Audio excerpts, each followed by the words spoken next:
রাধে রাধে বন্ধুরা, একটা ভিডিও নিয়ে আসলাম। তো ভিডিওটা দেখো, ভালো লাগবে। তো এই যে যেগুলো দেখছো, এইগুলো আমার গাছেরই পাড়া, তার জন্য আমি একটু দেখাচ্ছি। তো এটা হচ্ছে শিউলি পাতা আর বেগুন, আর হচ্ছে তোমার নিম পাতা, এগুলো সব বাড়ির। আর এটা হচ্ছে গন্ধ পাতা। তো এটা আমার দাদা দিয়েছিল। তো এটাও আমার মানে বাড়িরই, গাছেরই। তো আমি গিয়েছিলাম দোকানে, তো আমাকে দিয়েছিল যে কিছুটা নিয়ে যা। তো আমি রেখে দিয়েছিলাম। তো রাত্রে যেহেতু মানে আমি সব কিছু কিন্তু বানিয়ে, মানে যেহেতু পরের দিন যেহেতু একটু ভোগ আছে।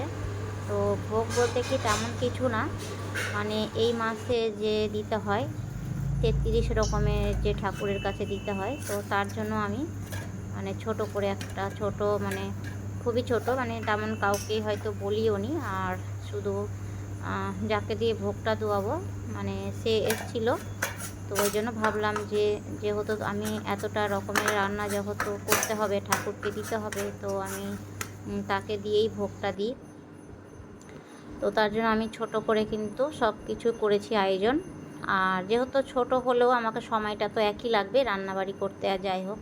তো আমাকে 33 রকমের সব রকম দিয়ে আমাকে মানে করতে হবে। তো আমি রাতের বেলা কিন্তু দেখো মানে পিঠা করতে বসে গেছি। তো এদিকে পুয়া করেছি, একটু পুলি পিঠা করেছি, আর তোমার পায়েস, মানে এগুলো সব তো করতে হয়।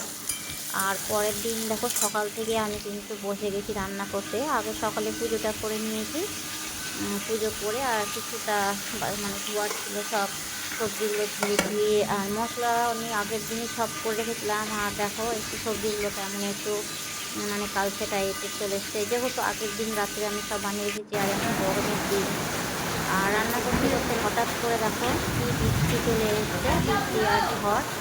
মানে সকাল থেকে বেশ ভালোই ছিল, তারপরেই মানে এত ঝড় বৃষ্টি চলে আসলো, মানে আমি মানে ভাবলাম যে মানে কী হবে, যাই হোক। তো পরে থেমেই গেছিলো। আর এই যে অনির্বাণ দেখতে পাচ্ছ, এ কিন্তু ভিডিও সামনে আসে না, আমি চুপ করেই তুলি। আর তো ঠাকুরের জন্য ওই সব কিছু করছিল, মালা টালা যা করার, ওই ঠাকুর সাজিয়েছে, ভোগও দিয়েছে। আর এগুলো আমার মেয়ে মানে সব কিছু আমাকে একটু সাথে সাথে একটু করে দিয়েছে। আর পানটা শুধু অনির্বাণ করেছে, আর বাদ বাকি ঠাকুরেরও সব কিছু ওই করেছে। আর ও ক্যামেরার সামনে আসতে চায় না, তো আমি চুপে চাপে তুলে নিই। তো ঠাকুরটা ওই কিন্তু দেখো সকাল থেকে ওইও এসে সাজিয়েছে, সব কিছু নিজের হাতেই করেছে, মালা থেকে শুরু করে সাজানো থেকে শুরু করে সব। তো যেহেতু যখন ওই আসে কোনো অনুষ্ঠান কোনো কিছু না থাকলেও, যেহেতু বাড়িতে আসে ঘুরতে, আমি তার জন্য এক দিনের জন্য ওকে আমি ডেকে নিই। ডেকে নিয়ে আমার কিছু শেখাও হয়, আর কিছু হয়তো একটু ওকে দিয়ে একটু ভোগ টোগ দিয়ে দিই। আর ঠাকুরেরও একটু হয়। তো তার মধ্যে আমি 2-3 জন 4 জন যাই হোক আমি বলে দিয়েছিলাম, মেয়েদেরকে একটু ডেকেছিলাম, ননদকে ডেকেছিলাম। আর এই যে দেখো আমি ওর সামনে কিন্তু কোনো সময় আসতে চায় না, তো আমি পিছন থেকে চুপে চাপে আমি ভিডিওটা করে নিই। তো এবার ও ভোগ লাগাচ্ছে।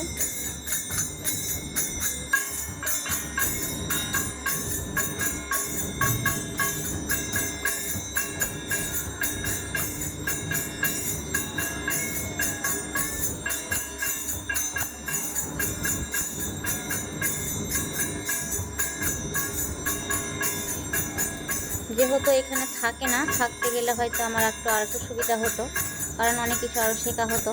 কারণ এখানে তো চেনা জানা মানে মানুষ তো অনেক আছে, কিন্তু কেউ তো আর শেখাতে চায় না, আর বলতেও চায় না, বরঞ্চ আরও উল্টাপাল্টা কথা বলতে পারে সবাই, কিন্তু মানে করে দিতে কেউ চায় না। তো ওই কিন্তু যা করার মানে করে দেয়, কিন্তু যাই হোক ও থাকে না এখানে, দূরে থাকে। তো অনেক দিন পর পর আসে, 2 মাস 3 মাস পর পর আসে। আর সম্পূর্ণ দেখো ঠাকুরটাকে সাজিয়ে গুছিয়ে কত সুন্দর করে, মানে ও ভোগের থালাটাকেও ও সাজিয়েছে নিজের হাতে। তো যাই হোক, তোমাদেরকে এর আগে বলেছিলাম যে মানে যে আমার সাহায্য করে, তো তাকে দেখাবো। তো যাই হোক, এই সেই মানে সব কিছু আমাকে শিখিয়ে দেয়। আর ঠাকুরটা দেখো কত সুন্দর করে সাজিয়েছে, মানে যতবার ঠাকুর সাজায় এরকম করে ওই সাজায় বেশিরভাগ, আমি তো এরকম সাজাতে পারি না, তবে যেটুকুন পারি ওর কাছ থেকেই শিখেছি। আর যেহেতু ওইও মায়াপুরের ওদিকটায় থাকে, ওই জন্য আরও বেশি ও সব কিছু অভিজ্ঞতাটা আরও বেশি। তো দেখো ঠাকুরটাকে কত সুন্দর করে মানে সাজিয়েছে। তো আরও হয়তো সাজানোর মানে আমার ইচ্ছা ছিল, মানে মন্দিরটার চূড়াটা আরও একটু সুন্দর করে ডেকোরেশন করতে চেয়েছিলাম, কিন্তু সময়ের অভাবে পারিনি। কারণ ওইটুকু টাইমের মধ্যে, তার মধ্যে বৃষ্টি ঝড় চলে এলো, লাইন ছিল না, আবার কারেন্টটাও গেল তো গেলই। আর এইটুকু টাইমের মধ্যে যে এত কিছু করা হয়ে গেছে, এদিকে আমি আমি তো ধরো রান্নার দিকেই মানে সময় দিয়েছি, আর এদিকে তো সময় দিতে পারিনি। যা করেছে এদিকে আমার মেয়ে আর ওই দুজন মিলেই করেছে, আর রান্নার দিকটা আমি দেখেছি। আর এদিকে ভোগের মানে থালা গোছানো যা করার সব ওই নিজের হাতে সব এগুলো করেছে।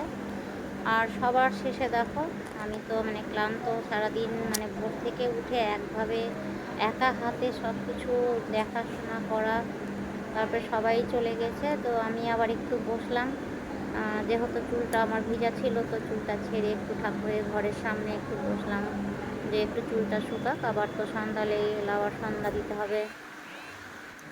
তো সেদিনকার রাত্রে সন্ধ্যাবেলা কাউকে ডাকিনি, আমি নিজে সন্ধ্যা দিয়ে পুজো সেরে নিয়েছিলাম নিজেই। কেউ আর আসেওনি, আর সন্ধ্যা আরতির সময় আমি আর কাউকে ডাকিওনি।